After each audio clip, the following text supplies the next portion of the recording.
Alam mo minsan, may mga araw talaga na parang ang bigat. Yung tipong gusto mo na lang sumuko or umiyak kasi sunod-sunod yung mga problema. Pero alam mo ba kung sino nanonood habang tinatawid mo yung mga yan?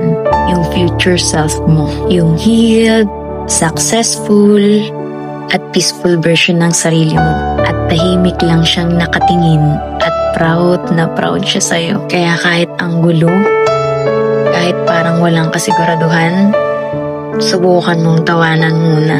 Hindi dahil wala kang pakialam, pero dahil ayaw mong lamunin ka ng lungkot. Or hindi rin ibig sabihin na siniset aside mo yung kalungkutan.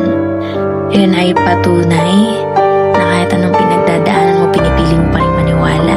You have that faith na may mas magandang kwento sa dulo. Kaya lahat ng sakit, pagod, lahat ng yan may meaning. Kasi habang tinatawid mo lahat ng yan, soon magiging inspirasyon ka din sa iba. Kaya kapag may problema ka, hinga ka lang tapos ngiti ka ulit. Baka kasi sa kabilang timeline, yung future self mo, nakangiti rin at sinasabing, kaya mo yan, ang galing mo. So if this video reached your heart, it's your sign to keep going. Heal, laugh, and walk with faith. Your future self is cheering for you. Okay.